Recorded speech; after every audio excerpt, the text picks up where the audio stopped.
ഞാൻ ഈ ചെറുപ്പത്തിലെ തൊട്ട് ഉം. ആദ്യം എനിക്ക് ഇതിൽ ഞാൻ ഇതിപ്പോ ഇത് എഡിറ്റ് ചെയ്യുന്നു. എന്റെ അച്ഛൻ അതൊക്കെ എഡിറ്റ് ചെയ്യാം. പറഞ്ഞോളൂ. പറഞ്ഞോളൂ.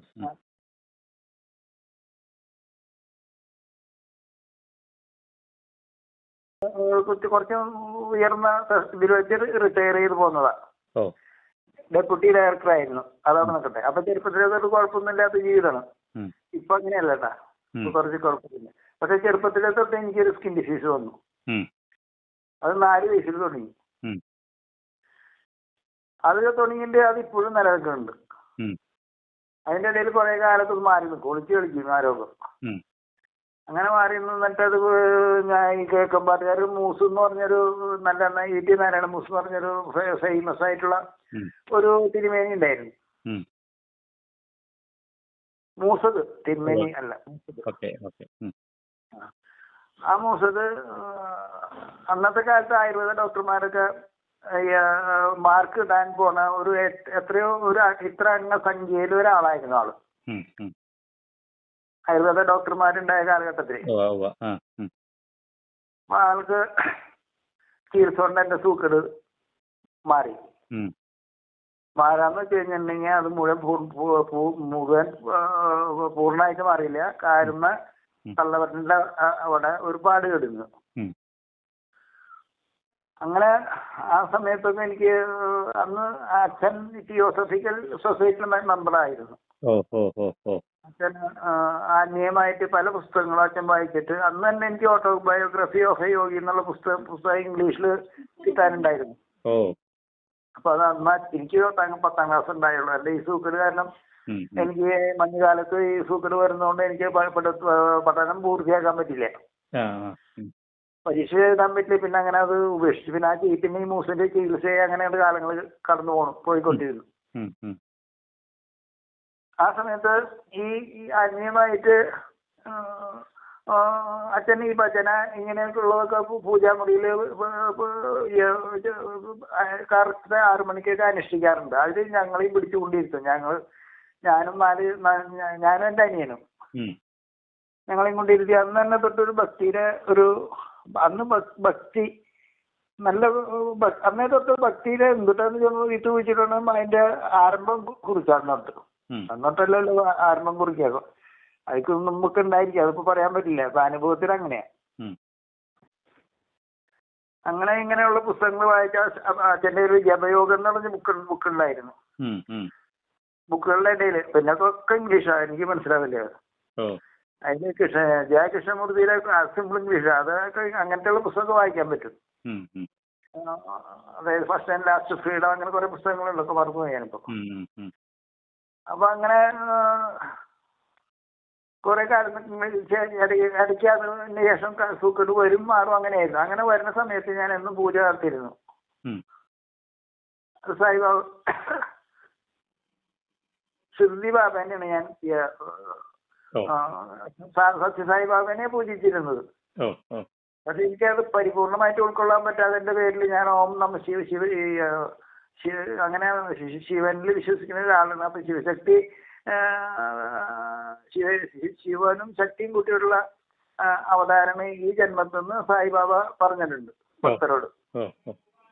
64 സത്യം ശിവസുന്ദരം എന്നൊക്കെ ഉള്ള പുസ്തകമൊക്കെ വായിച്ചാണ് ഭക്തി ആരംഭിച്ചത്. കസ്തൂരി എഴുതിയിട്ടുള്ള സത്യസായി ബാബയുടെ ചരിത്രം. അപ്പൊ അങ്ങനെ അതൊക്കെ കഴിഞ്ഞിട്ട് ഇപ്പൊ ഇത്രത്തോളം ഞാൻ പറഞ്ഞത് ഒരു മുഖവരയായിട്ടാണ് കേട്ടോ. ഇനി നമുക്ക് വിഷയത്തിലേക്ക് വരാം. ഞാൻ ഈ അതിന്റെ വയസ്സ് ക്ലിപ്തായിട്ട് എനിക്ക് ഓർമ്മയില്ല. ഏകദേശം ഒരു വയസ്സ് ഒരു 16 തൊട്ട് 20 വരെ വയസ്സിന്റെ ഇടയിൽ, 24 വയസ്സിന്റെ ഇടയിൽ 20 വരെ അതിന്റെ ഉള്ളിലാണ് ഈ അനുഭവം ഉണ്ടായത്. അപ്പൊ നമ്മൾ ഓരോരുത്തരും ഈ ഭൂമിയിൽ പിറക്കുമ്പോ ജനിക്കുമ്പോ നമ്മൾ എവിടുന്ന് വരുന്നുള്ള കാര്യം എല്ലാവർക്കും നമ്മൾ പല രീതിയിൽ അനുഭവം ഇല്ലല്ലോ. നമ്മളെ വരവ് അമ്മേരെ വയറ്റിൽ നിന്ന് പുറത്തു വരുമ്പോൾ മാത്രമല്ല ആ അനുഭവം നമുക്ക് അപ്പോഴും ആ അനുഭവം ഉണ്ടാവില്ലല്ലോ. അനുഭവം കാഴ്ചക്കാർക്ക് ഉണ്ടാവുള്ളൂ. അനുഭവം അത് പിന്നെ നമ്മുടെ ഉള്ളിൽ പ്രവേശിച്ച സംഗതി അതിന്റെ സമയമാകുമ്പോ വർത്താനം പറഞ്ഞു തോർന്നു അങ്ങനെയൊക്കെ അറിയാം. പക്ഷെ അപ്പൊ ഞാനിത് വരുന്ന വര പറഞ്ഞു ഈശ്വരന്റെ സഹായം കൊണ്ട്. അതായത് നമ്മള് ഇപ്പൊ ഞാൻ ഇതേവരെ തിരുമേനിയുടെ ഈ ഇതിലും അതിൽ തന്നെ ഇവിടെ കുറെ ഭൂപാനന്ദനുണ്ട്, സന്ദീപ് ഉണ്ട്, പിന്നെ ദിവിജയ് തന്നെ ഉണ്ട്, പല ആൾക്കാരും നമ്മൾ അറിയപ്പെടുന്ന ആൾക്കാർ ഈ ടി വി കൂടെയൊക്കെ സംസാരിക്കാറില്ലേ ഈ ആത്മീയ വിഷയങ്ങള്. അപ്പൊ ഇവരാരും സിദ്ധാന്തപുരി കണ്ട് ഈ ഓംകാരം വേദാന്ത സാരത്തിലെ ഓംകാരത്തിനെ പറ്റി പറഞ്ഞിട്ടുണ്ട്. പക്ഷെ ഞാൻ ചെറുപ്പത്തിലെ പറഞ്ഞ ഈ ജപയോഗം എന്നുള്ള ബുക്ക് ഓം മാത്രം നമുക്ക് ജപിച്ചുകൊണ്ടിരിക്കണെങ്കില് സന്യാസിമാർക്ക് മാത്രം പറഞ്ഞിട്ടുള്ളതെന്നൊക്കെയാണ് അതിനകത്ത് വായിച്ചതായിട്ടുള്ള എന്റെ ഓർമ്മ. അപ്പൊ എനിക്ക് എന്തുകൊണ്ടോ ഈ ഓംകാരത്തിനോട് അന്ന് ഇപ്പൊ ഞാൻ ജനിച്ചു വരുമ്പോൾ അനുഭവം അന്നൊന്നും എനിക്ക് അറിയില്ലട്ടാ. അത് പിന്നീട് ഈ പൂജയൊക്കെ ചെയ്യുന്ന കാലഘട്ടങ്ങളിൽ ഞാൻ അനുഭവിച്ചറിഞ്ഞത്. അപ്പൊ ഞാൻ ഇവര് സന്യാസിമാരും പലരും ഒക്കെ ഞാനിങ്ങനെ അവരൊക്കെ എനിക്കിഷ്ടമാണ്. എനിക്ക് സാധാരണ എല്ലാവർക്കും ഇഷ്ടമാണ്. അല്ല, അന്യ വിഷയങ്ങള് നമുക്ക് എല്ലാവർക്കും ഇഷ്ടമാണ്. മിക്കവാറും നമുക്ക് ഭക്തി ഇല്ല എങ്കിലും അത് ഇഷ്ടമാണ്. പിന്നെ കമ്മ്യൂണിസ്റ്റ് എന്നുള്ള വർഗം അങ്ങനെ അങ്ങനെ അങ്ങനെ അങ്ങനെ ആയിപ്പോയതാ. ഞാൻ കമ്മ്യൂണിസ്റ്റുകാരനാ കേട്ടാ. ഒരു കാര്യം കമ്മ്യൂണിസ്റ്റും അല്ല കേട്ടാ, അതും പറഞ്ഞേക്കാം. അപ്പൊ അങ്ങനെ നമ്മള് ഈ പൂജ ഞാൻ ഈ വിഷ്ണു സഹസ്രനാമം ശിവന്റെ ഭക്തനിൽ ഞാൻ ആദ്യം ഓം നമോ നാരായണ എന്നുള്ള അച്ഛൻ പറഞ്ഞിട്ടുണ്ട് ഞാൻ അറിഞ്ഞത്. അത് പരാപശ്യന്തി വൈഖരി ഇങ്ങനെയുള്ള പിന്നെ എന്തോ ഒരു 4 പേരുണ്ട്. പശ്യന്തി പര ലാസ്റ്റ് നമ്മൾ മനസ്സിന്റെ ഉള്ളിൽ ജപിക്കുന്നത്. പശ്യന്തി പര മധ്യമണ്ട പര പശ്യന്തി മധ്യമ വൈഖരി. വൈഖരി അതൊക്കെ പോയിന്നാ എന്റെ. ഇപ്പൊ എനിക്ക് എന്റെ ഒരു ഭാഗം തളർന്നിട്ട് മെമ്മറിക്ക് ഇത്തിരി കോട്ടം പറ്റി. അതുകൊണ്ട് വർത്താനം ശരിക്കും അങ്ങോട്ട് തിരുമേനിക്ക് ദേഷ്യം വരാതിരുന്നാ മതി. പറഞ്ഞോളൂ. അപ്പൊ അങ്ങനെ ഞാൻ ഈ വിഷ്ണു സഹസ്രനാമൊക്കെ ഈശ്വരന്റെ സഹായം ബൈഹാർട്ടായിട്ട് എനിക്ക് അന്നത്തെ കാലഘട്ടത്തിൽ എത്രയോ കൊല്ലം മുമ്പത്തെ കാര്യം, 50 കൊല്ലം മുമ്പ് കാര്യം. എനിക്ക് 76 വയസ്സായി. എനിക്ക് ബൈഹാർട്ട് കിട്ടുമായിരുന്നു. ആ സമയത്ത് എപ്പോഴോ കിട്ടിയ അനുഭവമാണ് ഇത്. അതായത് ഞാൻ ജനിച്ചപ്പോ അപ്പോഴത്തെ ഓർമ്മയൊന്നല്ല. ഞാൻ ആ സമയത്ത് എനിക്കിത് എന്റെ ഈ ഇത്രയും ജപം ചെയ്തിരുന്നപ്പോ പൂജ ചെയ്തിരുന്നപ്പോ ഉണ്ടായ അനുഭവമാണ് നമുക്ക്. അത് ഒരാളും ഈ ഓങ്കാരം ഇപ്പൊ ആരും അതിലൊരു പറഞ്ഞിട്ടുണ്ടോ, അതിനെപ്പറ്റി അനുഭവിച്ചിട്ടുണ്ടോ എന്ന് തിരുമേനിയോട് പറഞ്ഞിട്ടുണ്ടോ ഇല്ലെന്ന് അറിയാനും കൂടി ഒരു ആകാംക്ഷ കൊണ്ട് ഞാൻ ഈ സംസാരിക്കണം. മനസ്സിലായോ? അപ്പൊ നമ്മൾ എങ്ങനെയാ പറയട്ടെ ഇനി, ഒരു ജീവാത്മാവ് കർമ്മഫലം കൊണ്ട് ഉണ്ടോ? നമ്മൾ ഭൂമിയിലേക്ക് വരുമ്പോ, ഭൂമിയിൽ വരണം, നമ്മുടെ ഈ ഭൂമിയിലെ ഉയർന്ന ഒരു മണ്ഡലത്തിലാണ് ഇത് തന്നെ ഈ സംഭവം ഉണ്ടായിക്കൊണ്ട്. ഇത് എപ്പോഴും ഉള്ള സംഗതിയാണ്. ഇപ്പൊ മാത്രമേ ഇപ്പൊ ഒരാളുടെ അനുഭവം, ഇത് എപ്പോഴും ഉള്ളതാ. നേരെ മറിച്ചിട്ട് ഒരു 5 ദിവസം മുമ്പ് തിരുമേനിയില് ഒരു യൂട്യൂബിൽ ഒന്നല്ല ഒരു സ്വപ്നത്തില് പരലോകത്തെ കുറിച്ച് എല്ലാവരും കണ്ടു, അങ്ങനെ ആൾക്കാരെ കണ്ടു, ശിവനെ കണ്ടു. അത് അങ്ങനത്തെ നല്ലത്. ഇത് ശരിക്കുള്ള അനുഭവം. അതായത് ഓം എന്നുള്ള മന്ത്രം എങ്ങനെയാ നിലനിൽക്കണേ ഇവിടെ എന്ന് പ്രപഞ്ചത്തില് ഇപ്പോഴും എപ്പോഴും നിലനിൽക്കുന്ന ആ സംഗതി എനിക്ക് മാത്രം അറിയാം. ഈശ്വരന്റെ അറിയല്ല, അത് അനുഭവിച്ചിട്ട് അറിഞ്ഞതല്ല. എനിക്ക് എങ്ങനെ പറഞ്ഞു തരാൻ പറ്റും? അത് പറഞ്ഞു എനിക്ക് തോന്നുന്നത് അറിഞ്ഞ ആൾക്കാരും പറഞ്ഞു കൊടുക്കില്ല. പറഞ്ഞു കൊടുത്തു കഴിഞ്ഞാൽ പൊട്ടനാവും നമ്മൾ. അത് ഒറ്റ ശബ്ദമല്ല ഓ. നമ്മൾ ഇപ്പൊ എല്ലാവരും ഇപ്പൊ ഏറ്റവും നല്ല മധുരകരായ ശബ്ദത്തിലെ യേശുദാസൊക്കെ ഓം എന്നൊക്കെ ഉള്ള ഉച്ചരിക്കില്ല. അങ്ങനെയാ നല്ലത്. അത് കുറച്ച് ദൈർഘ്യമുള്ളതാ. അത് ഒന്നിന് പിറകെ ഒന്നായി ഇങ്ങനെ അങ്ങനെ അങ്ങനെ അങ്ങനെ ഒരെണ്ണം കൊടുങ്ങുമ്പോ മനസ്സിലാവും. എനിക്ക് ഊഹിക്കാൻ പറ്റുന്നു ഞാൻ വിചാരിക്കുന്നു. ഈ ചക്രവാളം മുഴുവൻ ഏതോ ഒരു ഭാഗത്ത് നിന്നു ഏറ്റവും സൂക്ഷ്മമായിട്ടുള്ള ഗാംഭീര്യമുള്ള ഏറ്റവും അത് പറയാൻ പറഞ്ഞാൽ അതിനെ എത്ര കുറച്ച് മലയാളത്തിലൊക്കെ പണ്ഡിറ്റൊക്കെ ആയിരുന്നെങ്കിൽ പറഞ്ഞു തന്നാൻ പറ്റാൻ. അങ്ങനെ അത് ആകാശത്തിന്റെ ഏതോ ഒരു ഭാഗത്തു നിന്ന് ഈ നമ്മൾ പുറത്തു വരുന്ന വഴി മാത്രം നമുക്കറിയാം.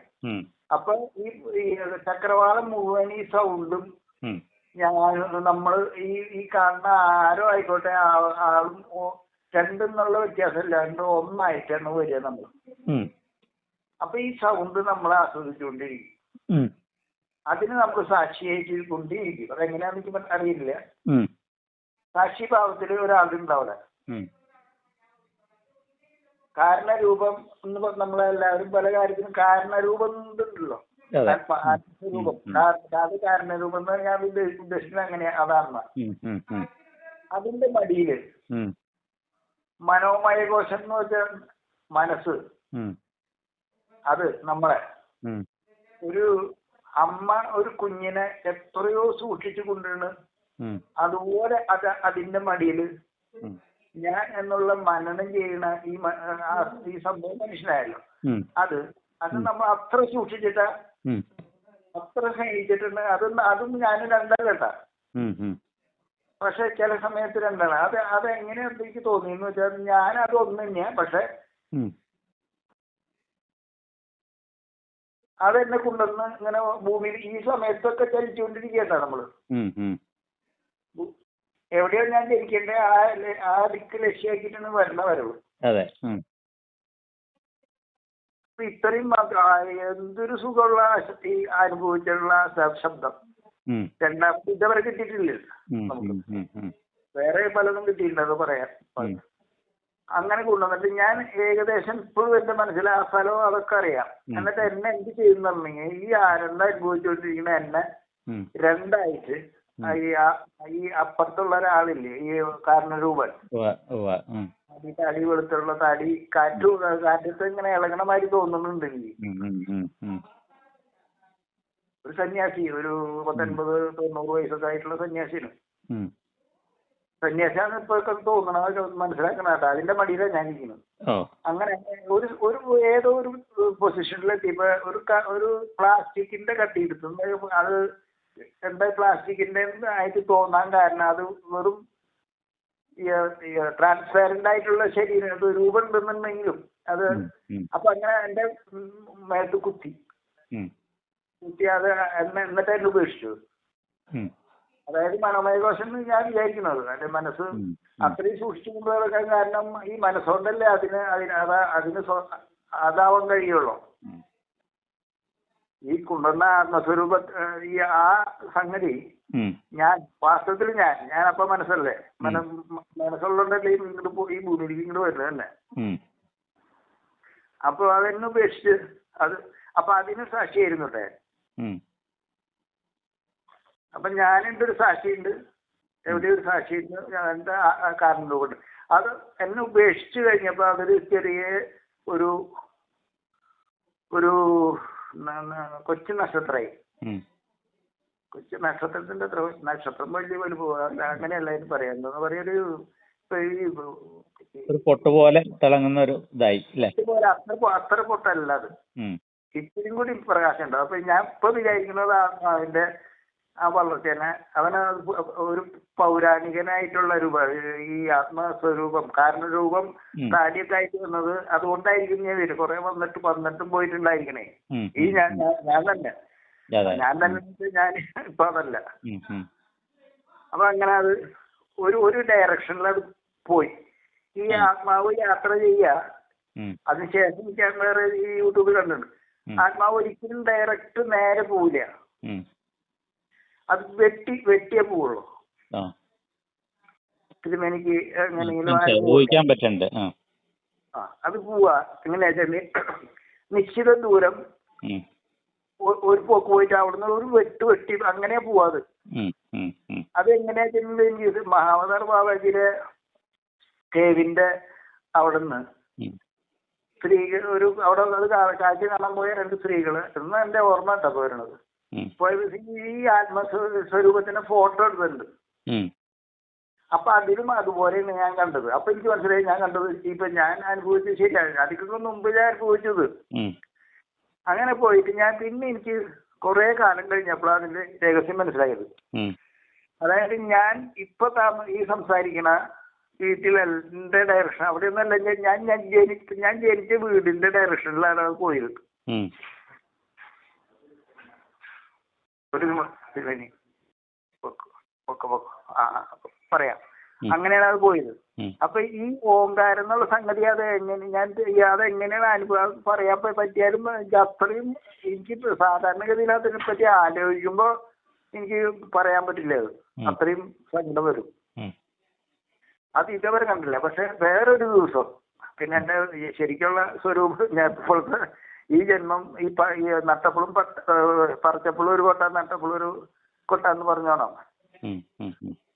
ട്രാക്ക് തെറ്റി വേറെ വഴി കൂടെ ഒക്കെ പോയി. ഇത് അമ്മയുടെ ഗർഭപാത്രത്തിൽ പ്രവേശിച്ചത് അറിഞ്ഞിരുന്നോ?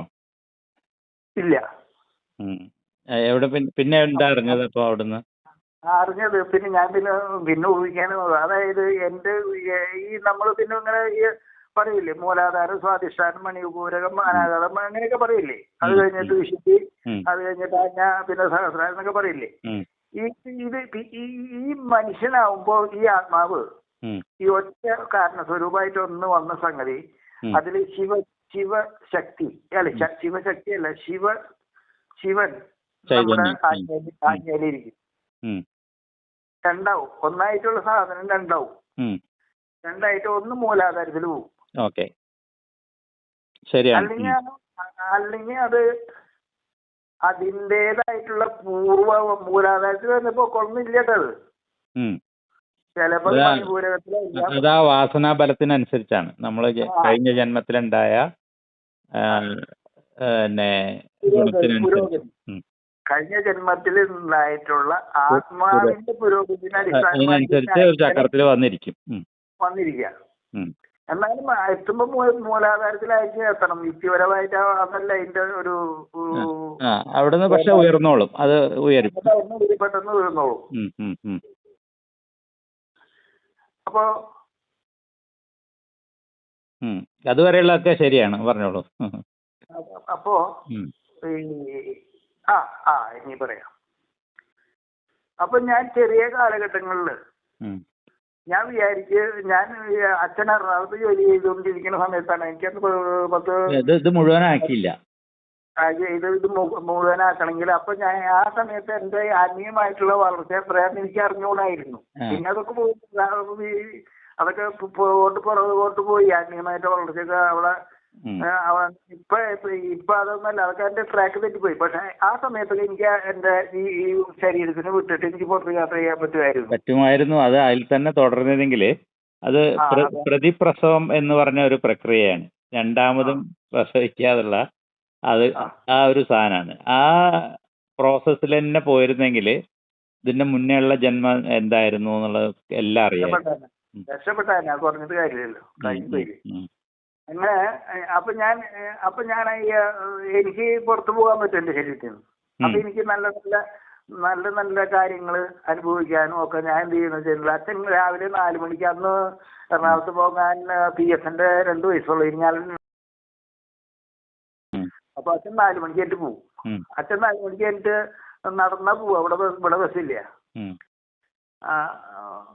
പോകുമ്പോ ഞാൻ ഉണരുമ്പോ പിന്നെ ഞാൻ എന്ത് ചെയ്യുന്നില്ല. പിന്നെ ഇനി നമുക്ക് പുറത്തു പോയി വല്ല നല്ല കാഴ്ചകൾ കാണാൻ വേണ്ടി ഞാൻ ഞാൻ അതിനു വേണ്ടി കിടക്കും.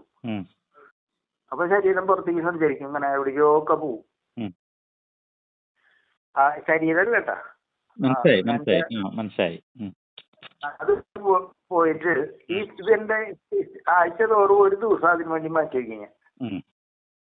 അപ്പൊ അങ്ങനെ പല കാഴ്ചകളും ആകാശം കൂടെ പോവും. അങ്ങനെയൊക്കെ കണ്ടുകൊണ്ടിരിക്കുന്ന അവസരത്തില് ഒരു ദിവസം ഒരു സ്വപ്നം കണ്ടു. ഇതുപോലെയൊക്കെ എടുക്കുന്ന സമയത്ത് ഉണ്ടായ അനുഭവം. അതിപ്പോ ഇവിടെ മുഴുവൻ മലവെള്ളം കയറി ഇവിടെ മുഴുവൻ എടുക്കുന്നു. അപ്പൊ ഞാനിങ്ങനെ നടക്കുമ്പോ ഞാൻ ഈ നടത്തം നിർത്താൻ വേണ്ടിയിട്ടായിരിക്കും ആരോ ചെയ്തത്. നമ്മുടെ ഉള്ളിലുള്ള സംഗതി തന്നെ. ഒരു യക്ഷി ഭയങ്കര ഭീകര രൂപമായിട്ട് എനിക്ക് കണ്ടു. യക്ഷിന്നൊക്കെ നമ്മൾ യക്ഷീനെ എങ്ങനെയാ ചിത്രീകരിച്ചേക്കുന്നത് നമ്മുടെ മനസ്സ് അതുപോലെ അതേ ആകൃതിയിലാണ് കണ്ടത്. ഒരു ഭീകരമായിട്ടുള്ള ഒരു ദൃശ്യം. അതോടുകൂടി എനിക്ക് പെട്ടെന്ന് ഭയപ്പെട്ട് ഞാൻ തിരിച്ചു വന്നു ശരീരത്തിൽ. തിരിച്ചു വന്നതോട് പിന്നെ എനിക്കത് പിന്നെ ഇത് കാണാൻ പിന്നെയുള്ള സ്വഭാവം നിർത്തി. അങ്ങനെ പിന്നെ വളർന്നു വന്നത് പിന്നെ അതിന്റെ കാലഘട്ടത്തില് വളർന്നു. അപ്പോഴേക്കും വയസ്സ് 25-30 ആയിക്കൊണ്ടിരുന്നുണ്ടാവും. അപ്പൊ പൂജയൊക്കെ നിന്നു. അപ്പൊ ഞാൻ സായിബാബയ്ക്ക് എന്നും ചെമ്പരിത്തിപ്പ് കൊണ്ട് മാല കെട്ടി ഇടാറൊക്കെ ഉണ്ട്. അതിന് ശേഷം ഒരു 1/2 മണിക്കൂറും 3/4 മണിക്കൂറും അങ്ങനെ എത്ര സമയം പറഞ്ഞതാ, വളരെയധികം സമയം ഞാൻ ഈ വിഷ്ണു സഹസ്രനാമം ചെല്ലി തീർക്കണമെങ്കിൽ തന്നെ നമുക്കൊരു 10-15 മിനിറ്റ് വേണ്ടേ, 10-15 മിനിറ്റിലധികം വേണം.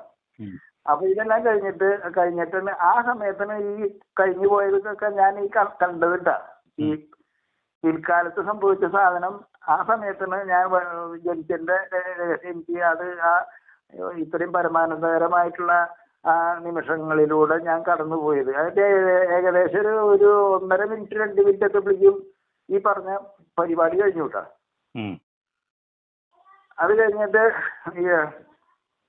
അച്ഛൻ പറയുമായിരുന്നു ലിഖിത വെച്ചപ്പം അതിന്റെ ഇരട്ടി പോലെ ചെയ്യും. അതുപോലെ തന്നെ നമ്മൾ ഗ്രഹണ സമയങ്ങളിൽ ജപിച്ചാൽ അങ്ങനെയുള്ള കാര്യങ്ങളൊക്കെ ഞാൻ ചെയ്യാറുണ്ട്, അനുവർത്തിക്കാറുണ്ട്. അതായത് ഇപ്പൊ ഒരു നമശിവായ എന്നുള്ള അക്ഷരക്ഷരമൊക്കെ വിട്ടിട്ടുണ്ടാവും. ഞാൻ ഞാൻ എന്ന് പറഞ്ഞത് ഏറ്റവും വലിയ അപകടമാണെന്ന് എനിക്ക് അറിയാവുന്നുണ്ടെങ്കിലും ഞാൻ അത് പറയുമ്പോൾ സാധാരണഗതിയിൽ ഈശ്വര സഹായം കൊണ്ട് ഈശ്വരാധീനം കൊണ്ട് എന്നേ പറയാറുണ്ട്. ഇപ്പോൾ തിരുമേനിക്ക് പെട്ടെന്ന് വർത്താനം പറയുന്നതുകൊണ്ട് എനിക്ക് അത് പറയാൻ പറ്റില്ല. അതുള്ളൂ. അല്ലാണ്ട് ഞാൻ എന്ന് പറഞ്ഞ സാധനം ഇല്ലാത്ത സാധനമാണ് അത്. പോട്ടെ, അതിനെപ്പറ്റി തിരുമേനെ പഠിപ്പിക്കുന്നത്. അപ്പൊ അങ്ങനെ ഇത്രയും ആനന്ദകരമായ സംഭവം ഞാൻ ഇത് എനിക്ക് ഒരിക്കലും എനിക്ക് ആരും എനിക്ക് പ്രസിദ്ധീകരിക്കുന്ന ഇഷ്ടമല്ല. ഇത് പറഞ്ഞു കഴിഞ്ഞിട്ടുണ്ടെങ്കിൽ ഇത് എനിക്കല്ലാണ്ട് എനിക്ക് ഇത്രത്തെ അനുഭവമുള്ള എനിക്ക് തന്നെ ഇത്രയൊക്കെ പറയാൻ പറ്റുള്ളൂ. പിന്നെ ഒരു കാര്യം ഞാൻ അന്നൊക്കെ ചിന്തിച്ചിരുന്നു, കുറേ നമുക്ക് ഇഷ്ടംപോലെ പൈസ ഉണ്ടാവണമെങ്കിൽ ഇപ്പൊ ഇലോൺ മസ്കിനൊക്കെ ചിലപ്പോൾ സാധിച്ചെന്ന് വരാം. ഈ ഓംകാരത്തിനെ നമുക്ക് ചിത്രീകരിക്കാൻ പറ്റും. അതെങ്ങനെയാന്ന് വെച്ച് കഴിഞ്ഞാൽ നമുക്കിപ്പോ ഒരു ഉദാഹരണം, നമുക്ക് വലിയൊരു ഇത് അതായത് ഇപ്പൊ വലിയൊരു ഗ്ലോബ് നമുക്ക് ഊഹിക്കാൻ പറ്റാവുന്ന നമുക്ക് ചിലപ്പോ അമാനുഷികമായ കഴിവുകളൊക്കെ ഉണ്ടെങ്കിൽ ഒരു വലിയ സൃഷ്ടിക്കാന്ന് വെച്ചാൽ നമുക്ക്. എന്നിട്ട് യേശുദാസോ ആരോ അത് അതിന്റെ വേഗത അല്ല, അത്രയും മധുരതരമായിട്ടുള്ള ശബ്ദം കുറച്ച് നീട്ടിയിട്ട് ഓരോന്നും തുടങ്ങി അവിടെ മുഴുവൻ ഇതിന്റെ എക്കോ എന്നുണ്ട് ഇതില് നമുക്ക് തോന്നുന്നു. ഒന്നിന് പിന്നാലെ ഒന്നായിട്ട് ആരെങ്കിലും ഇത് തിരുമേനോട് പറഞ്ഞിട്ടുണ്ടോ ഇങ്ങനെ ഈ അനുഭവം? ഇല്ല, അത് പറഞ്ഞിട്ടില്ല. പക്ഷെ സയൻസിൽ അത് അങ്ങനെയാണ് പറയുന്നത്. ശാസ്ത്രത്തില് ഈ പ്രപഞ്ചത്തിന്റെ ഈ ശബ്ദം ഇതുപോലെ ഒരു അനന്തമായി നീണ്ടുപോകുന്ന ഒരു മുഴക്കാണ്. അതല്ല, അത് ഞാൻ കേട്ടിട്ടുണ്ട്. അതൊന്നല്ലത്. നമ്മൾ വിചാരിക്കുമ്പോ അതായത് ഓരോ ആത്മാവർക്ക് ഈ എല്ലാ ആത്മാക്കൾക്കും ഒരുപോലെയാണോ അനുഭവം എന്നുണ്ടെങ്കിൽ അത് അത്രയും എത്രയും എന്ന് പറയാൻ പറ്റില്ല, അത്രയും കേൾവി അനുഭവ സുഖമുള്ള ആനന്ദം എന്നൊക്കെ പറഞ്ഞു ഒന്നിനും അതിന്റെ അതില്ല, അത് പറയാൻ പറ്റില്ല തിരുമേനി. അപ്പൊ ഈശ്വര സഹായിക്കട്ടെ തിരുമേനി. ഓം എന്നുള്ള ജപം ഞാൻ പറയട്ടെ ഒന്നും കൂടി. ഇത് എനിക്കിത് ഒന്നും ഇഷ്ടമില്ല കേട്ടോ, ഒന്നും ഇപ്പൊ പുറമേ അറിയണ്ട, നമ്മൾ രണ്ടുപേരും അറിഞ്ഞാൽ മതി. അങ്ങനെ ഇതിപ്പോ രണ്ടായിട്ട് വന്ന് മൂലാധാരത്തിലും ഇതിലും വന്നില്ലേ. അത് കഴിഞ്ഞിട്ട് ഇപ്പൊ ഞാൻ ഈ രമണ മഹർഷി ഇവരൊക്കെ ഞാൻ ഇപ്പൊ അച്ഛൻ തന്നെ പറഞ്ഞു കേട്ടിട്ടുണ്ട്. ഞാനൊക്കെ ഈ ബാബാജിയുടെ ഈ ശിഷ്യന്മാരായിട്ടുള്ള രാഗിരി മഹാശനും ഇപ്പൊ പെട്ടെന്ന് മറന്നുപോയി ഇതുണ്ട് ലാഗിരി മഹാശ് ഏറ്റവും യോഗാനന്ദ ലാക്ഷണം മുകുന്ദലാൽ ഘോഷ് എന്നാണ് ആളുടെ പേര്. പരമഹംസ യോഗാനന്ദരെ ഒറിജിനൽ പേര് മുകുന്ദലാൽ ഘോഷ് എന്നാണ്. അപ്പൊ എനിക്ക് ആ പേര് അന്ന് അച്ഛൻ പറഞ്ഞപ്പോ ഞാൻ അപ്പൊ എനിക്കൊരു പ്രത്യേക പ്രതിപത്തി തോന്നിയത് അങ്ങനെയുള്ള അപ്പൊ ഈ ലാഹിരി മഹാശയ ഒരു ശിഷ്യനായിരുന്നു. അതിന്റെ ശിഷ്യനാണ് ഈ ഇത് മുഴുവൻ. ബാബാജിയുടെ നേരിട്ടുള്ള ശിഷ്യൻ ലാഹിരി മഹാശയായിരുന്നു അല്ലെ. അത് കഴിഞ്ഞിട്ട് അങ്ങനെ ഒരു വന്നിട്ട് ലാസ്റ്റ് മുകുന്ദലാൽ ഘോഷ് എന്താണ് പറയാ പരമഹംസ യോഗാനന്ദ യോഗാനന്ദയായി. അപ്പൊ അതിനകത്ത് പല അതൊക്കെ ഞാൻ അന്ന് ഇത്രയും കൊല്ലം മുമ്പേ ഞാനത് കേട്ടിട്ടുണ്ട്. പക്ഷെ ഈ സന്യാസിമാരെ ഒന്നും എനിക്ക് ഇവർ ഈ വർത്തമാനം പറഞ്ഞിട്ടില്ലേ, ഓംകാരത്തിന്റെ അനുഭവ സാക്ഷ്യം ആരും പറഞ്ഞിട്ട് കേട്ടില്ല. പറഞ്ഞു കേട്ടിട്ട് കാര്യമില്ല ആർക്കും അനുഭവിക്കാണ്ട് കേട്ടാ. ഈശ്വര സാഹിത്യ തിരുമേനി ഊണ് കഴിച്ചാ ഞാൻ ഇതൊന്നും കിട്ടാൻ ആഗ്രഹിക്കുന്നില്ല. ഓക്കെ, ഈശ്വര സാഹിത്യ ഞാൻ ഇടയ്ക്ക് ഏത് സമയത്ത് തിരുമേനിനെ വിളിക്കുന്നത് ഇതുപോലെ വൈകിട്ടൊക്കെ ആയിരിക്കും ഫ്രീ ആയിട്ട് സംസാരിക്കാൻ. എപ്പോഴും ഇങ്ങനെ ആളുകൾ വിളിച്ചോണ്ടിരിക്കുകയും അനുഭവങ്ങൾ അവർക്കൊക്കെ അവരുടെ ഇത് കേൾക്കണവർക്ക് ഭക്തി ആരംഭിക്കാൻ ഏറ്റവും ഉത്തമമായിട്ടുള്ള ഒരു മാർഗമാണ് തിരുമേനിയുടെ ചാനൽ. നന്നായി.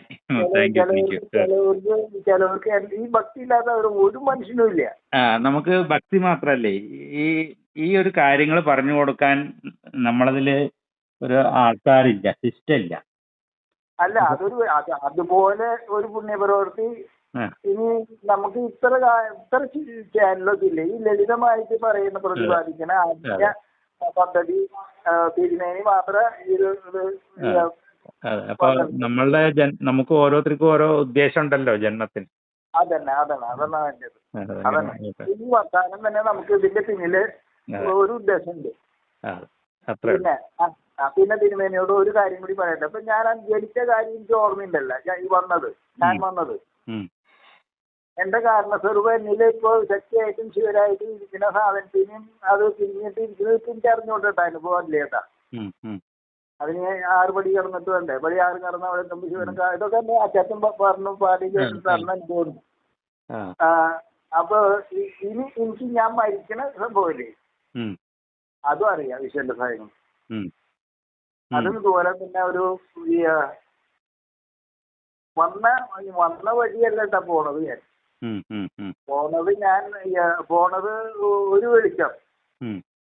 ഈ പറഞ്ഞ സാധനം ഈ ആത്മാവിനെ ഞാൻ മുമ്പ് വന്ന രൂപല്ലേ വെളിച്ചം. അതേ വെളിച്ചം എന്നിൽ നിന്ന് ഞാൻ ഇപ്പൊ കിട്ടുന്ന സ്ഥലത്ത് നിന്ന് ഡേതാ വഴി എനിക്കറിയാം. മോളിലേക്ക് ഞാൻ ഇതുപോലെ വെട്ടിച്ച് അത് പോവും. പോയിട്ട് എവിടെ എത്തുമ്പോ സംഭവിക്കുന്ന കാര്യം ഈ നമ്മള് തൃശ്ശൂർ പൂരം കാണില്ലേ. അപ്പൊ വെടിക്കെട്ട് ഈ ഒരു വെടിയല്ല, അങ്ങനെ ഈ കൊറേ അപ്പൊ ഞാൻ അവിടെ ചെല്ലുമ്പോ ഇങ്ങനത്തെ ഒരു വെടി ഇങ്ങനെ അങ്ങനെ ഒരു അതിലേക്ക് കയറി പോവാ. അത് അപ്പൊ പിന്നെ ഞാൻ ഇതിന്റെ ഇടയിൽ ഇപ്പൊക്കെ എപ്പോഴും വിചാരിക്കുന്ന കാര്യം ഞാൻ പിന്നെ ഇങ്ങനെ അധികം വിചാരിച്ച് എപ്പോഴും എനിക്ക് ഭക്തി എന്ന് വെച്ച് കഴിഞ്ഞാൽ എനിക്ക് സംസാരിക്കാൻ പറ്റില്ല. അത്രയും വലിയ അത് എല്ലാവരുടെ കാര്യം തന്നെ. എനിക്ക് എന്റെ പ്രത്യേകത നല്ലത് എല്ലാവർക്കും ഭക്തി വരുമ്പോ ഭക്തിനെ പറ്റി പറയുമ്പോ ഒക്കെ ഭയങ്കര പ്രശ്നമാണ്. അത് എന്തുകൊണ്ടോ ഇത്ര പറയാൻ പറ്റില്ല. ബാക്കി കൂടി അറിയൂ, അതിൽ തന്നെ മുഴുകൂ, നല്ല നമുക്ക് ബാക്കി കാര്യങ്ങളും കൂടി അറിയൂ. അപ്പൊ അത് മുഴുകാതിരിക്കാൻ എന്റെ ഈ മനസ്സുണ്ടല്ലോ, നമ്മുടെ മനസ്സ്, അത് അച്ഛൻ കുറച്ചിട്ട് അറിയാം. ഈ മനസ്സ് നമ്മളെ ഏതൊരു മനുഷ്യൻ ഇതിലേക്ക് പ്രവേശിക്കാൻ ശ്രമിക്കണോ അത്ര അധികം നമുക്ക് ഇതിനെ നമ്മൾ പരീക്ഷ എന്തിനാ വയ്ക്കുന്നത് അതുപോലെ നമ്മളിട്ട് കുടഞ്ഞ് നമ്മളെ വഴിതെറ്റി. അത് മായയാണോ നമ്മളിപ്പോ ഈ പ്രപഞ്ച രഹസ്യങ്ങള് മുഴുവനായിട്ടും ഒരാളെ അറിയാൻ പാടില്ല. മുഴുവനായിട്ട് അത് പ്രപഞ്ചത്തിന്റെ ഒരു പിന്നെ ശക്തിയാണത്. അത് നമ്മളിൽ നിന്ന് ഒരു പരിധി അറിയാൻ പാകത്തിനുള്ളത് മാത്രമേ അറിയാൻ സമ്മതിക്കുള്ളൂ. അല്ല അതാ നമ്മൾ നിന്ന മുമ്പിൽ കത്തിപ്പോട്ട് കരിഞ്ഞു പോകും. അങ്ങനെയൊക്കെ ഉണ്ടാവും. കണ്ടുപിടിക്കാൻ ശ്രമിക്കണ്ട, നമ്മൾ അറിയാൻ ശ്രമിച്ചാൽ മതി. നമ്മളെ കൊണ്ട് അറിയാൻ ശ്രമിച്ചാല് നമുക്ക് എത്താൻ പാകത്തിലുള്ള ഭാഗത്തേ നമ്മൾ എത്തുള്ളൂ. തിരുമേനി ഒരു കാര്യം പറയട്ടെ പെട്ടെന്ന്. ഈ അറിയാൻ ശ്രമിക്കണ്ടെന്ന് പറഞ്ഞാൽ ശ്രമിച്ചിട്ട് കാര്യമില്ലാത്തതാ. കാരണം അറിയാൻ ശ്രമിക്കുന്നവരും അകന്നു പോകുള്ളൂ. അപ്പൊ അറിയാൻ ശ്രമിക്കണ്ട. പിന്നെ ഞാൻ അറിഞ്ഞാലും എന്താ ഉണ്ടാവുമോ, ഞാൻ മരിച്ചു പോണ കാര്യം ഞാൻ ഇപ്പോഴേ മനസ്സിലാക്കിയിട്ടുണ്ട്. അപ്പൊ പിന്നെ ഇനി എന്തോരം ഞാൻ ഇതൊക്കെ ചെയ്താലും ഈ പോക്കാണ്ടാവുള്ളൂ. അങ്ങനെ ഒരു യുക്തിസഹജമായിട്ടുള്ള ഒരു കാര്യം എനിക്ക് തോന്നുന്നു. അതായത് ഇപ്പൊ ഞാനിപ്പോ എത്രയൊക്കെ ജപിച്ചാലും ഗുരുവിനെ കണ്ടാലും ഗുരു വന്നാലും ആ ഗുരു എനിക്കതൊക്കെ ഞാൻ കണ്ടിട്ടുണ്ട് കേട്ടോ ഗുരുവിനെ. അത് അത് അനുഭവം, ആ ചെറുപ്പത്തിലുള്ള അനുഭവം തന്നെയാണ്. അതൊരു തീർത്ഥാടകന അങ്ങനെയൊന്നും അത് ഗുരു തന്നെയാ. അത് എന്റെ പരിപൂർണമായിട്ടുള്ള അത് ഈശ്വരന്റെ സഹായം കൊണ്ട് അത് ഒന്നിലെ സായി ബാബ. ഈ സായി ബാബയ്ക്ക് അത്ര പൊക്കല്ല. അല്ലെങ്കിൽ ഈശ്വരന്റെ സഹായം കൊണ്ട് മഹാവതാർ ബാബാജി.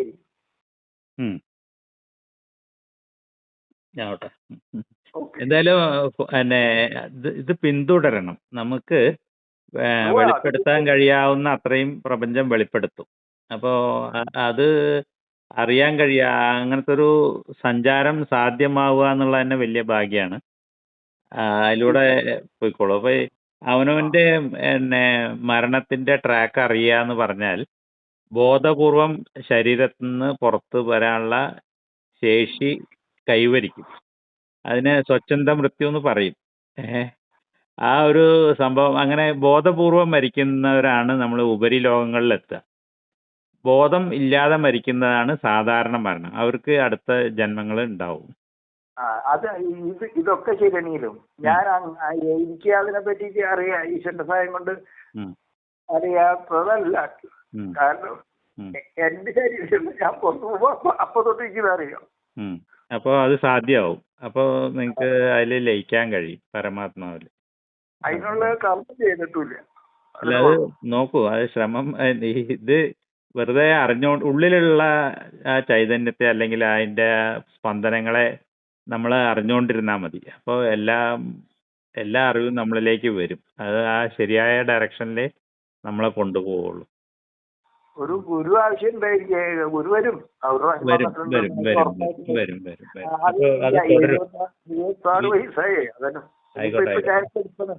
പിന്നെ ഞാൻ എനിക്ക് ഒരു അബദ്ധം പറ്റി. ഒരു ദിവസം ഞാൻ പറഞ്ഞില്ലേ ട്രാക്ക് തെറ്റി എന്ന് പറഞ്ഞില്ലേ, ട്രാക്ക് തെറ്റിപ്പോയി. എനിക്ക് പുറത്തറിയാൻ പറയാനും എനിക്ക് ഇഷ്ടമില്ല. തിരുമേനിയോടുള്ള ഞാൻ ഈ മദ്യം കഴിച്ച് പരിശീലിച്ചു.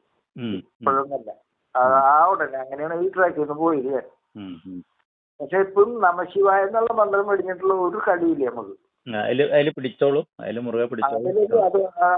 പിന്നെ എനിക്ക് ഈ കുണ്ടലിനി എന്ന് പറഞ്ഞ സംഗതി ഇപ്പൊ ഉണർന്നിട്ടുള്ള അനുഭവം കൂടി ഒരു ഷോർട്ടായിട്ടൊന്ന് പറഞ്ഞുതരാം. ഞാനിപ്പോ ഒരു പുതിയ വീട്ടിലാണ് ഇപ്പൊ എടുക്കുന്നത്. പക്ഷെ ഞാൻ പഴയ വീട്ടില് വെച്ചിട്ടുള്ള അനുഭവിച്ചിട്ടുണ്ടായിരിക്കണം. അതൊന്ന് ഓർമ്മ പിടിച്ചതായിരിക്കണം. അത് ഇപ്പൊ കുണ്ടലിനി ശക്തിക്ക് കൊണ്ടുവന്നിട്ടുള്ള കാര്യങ്ങള് പല ആൾക്കാരും പല വിധത്തിലാണ് പറയണത്. എനിക്കുള്ള അനുഭവം അങ്ങനെയല്ല ഉണ്ടായത്. എനിക്ക് ഭൂകുണ്ടലിനി എന്ന് പറയില്ലേ, ബ്രഹ്മാനന്ദ ഹൃദയം എല്ലാം കാണാനില്ല. ഭൂകുണ്ടലിനി ആണ് ഹൃദയം. അങ്ങനെ സ്പെഷ്യലായത് തോന്നുന്നുണ്ട്. കാലിന്റെ എവിടുന്ന് കാല് ഇടത്തെ കാലല്ല, ഇടത്തെ കാലല്ല, വലത്തെ കാല. എന്റെ വലത്തെ നാശികനെ എപ്പോഴും തുറന്നിരിക്കുക. അത് പക്ഷെ എനിക്ക് രണ്ട് കാലം ഒന്നും പോകുന്ന മാതിരി തോന്നി. രണ്ട് കാലം വന്നു. ആയിക്കോട്ടെ. അത് അവിടുന്ന് ഒരു എലി കാലിങ്ങനെ കാലുമൊന്നും ഇങ്ങോട്ട് പെരുത്ത് കയറിയിട്ട് ഒരു എലി അവിടുന്ന് ചാടി ചാടി ചാടി ചാടി വരെ ചാടിയാതെ പോയി. അപ്പൊ ഒരു ഭയങ്കര ശരീരം കിടന്ന് പെടച്ചു എന്നാ തോന്നുന്നു. എന്റെ സ്വപ്നത്തിലാണ് കേട്ടത്. ഒറിജിനൽ ആയിട്ടൊന്നല്ലത്. സ്വപ്നത്തിലാണെങ്കിലും അത് സ്വപ്നമല്ല എന്ന് തോന്നുന്നു. ഇതൊക്കെ സ്വപ്നത്തിലെ പോലെയല്ലേ? ഇത് തന്നെ ഒരു സ്വപ്നമല്ലേ? ആ അത് ഉണ്ടാവാം. അത് ചിലർക്ക് തവള ചാടുന്നത് പോലെയാണ്, ചിലർക്ക് ഇങ്ങനെയാണ്. പല കാരണം മകൻ നാളാണ് എനിക്ക്. അല്ല, പല രൂപത്തില് അനുഭവമുള്ള ആളുകളുണ്ട്. ഗണപതി മൂലാധാരത്തിൽ സ്ഥിതി ചെയ്യുന്നു. എലി അതിന്റെ മൃഗം. പിന്നെ മൂലാധാരത്തിൽ തന്നെ ബാല ദേവി സ്ഥിതി ചെയ്യുന്നു. ബാലപരമേശ്വരി. അത് അപ്പോ ഇത് ഞാൻ എന്റെ യുക്തിയിൽ വിചാരിക്കുമ്പോൾ എലി കാരണമായി തോന്നി. അല്ലെങ്കിൽ നമുക്ക് ഇത്ര ദൂരല്ലേ ഉള്ളൂ ഈ മൂലാധാരവും ഈ സഹസ്രാരവും. പക്ഷെ ഇത്തിരി കൂടി അകലം വിട്ട് കാരണമായി തോന്നിയിട്ട് എനിക്ക് സംഭവിച്ചത്. അത് ഒരു ചാട്ടം തന്നെ ഇപ്പൊ മൂലാധാരത്തിൽ നിന്ന് സ്വാധിഷ്ഠാനത്തിലേക്ക് ഒരു ചാട്ടം ചാടുമ്പോ ചെറിയ ദൂരല്ലേ ഉള്ളൂ. അത് നമുക്ക് ഇത്തിരി അധികം ദൂരമായിട്ട് തോന്നിയത്. അങ്ങനെ ചാടി എലി ചാടും. അപ്പൊ സഹസ്രാരത്തിൽ അത്ര തന്നെ വന്നു. അപ്പൊ ശരീരം ഇങ്ങനെ എത്രയൊന്നും വൈബ്രേറ്റ് ചെയ്തു. ഭയങ്കര ബുദ്ധിമുട്ടായി അതിന്റെ. പക്ഷെ അത് ഞാൻ അന്ന് വളരെ കാലം മുമ്പ് ഇതൊക്കെ അനുഭവിച്ച സമയത്ത് അനുഭവിച്ചതായിട്ട് ഈ പുതിയ വീട്ടിൽ നിന്നിട്ട് 6 മാസം മുമ്പ് അനുഭവിച്ചത്. പിന്നെ ഈ ഓങ്കാരത്തിന് വേറെ പല നിർവചനങ്ങളും ഉണ്ടല്ലോ. ഓങ്കാരം അത് നമുക്ക് ഇനി ഒരു ദിവസം ആവാം അല്ലേ? ഇത് കഴിഞ്ഞുപോയി. മേഘ ഗർജനം എന്ന് പറയില്ലേ, അതുപോലെ ഈ ചക്രവാളത്തിൽ കൂടെ അത് ഞാൻ ഈശ്വരന്റെ സഹായം കൊണ്ട് പിന്നെ വേറെ ദിവസം പറയാം.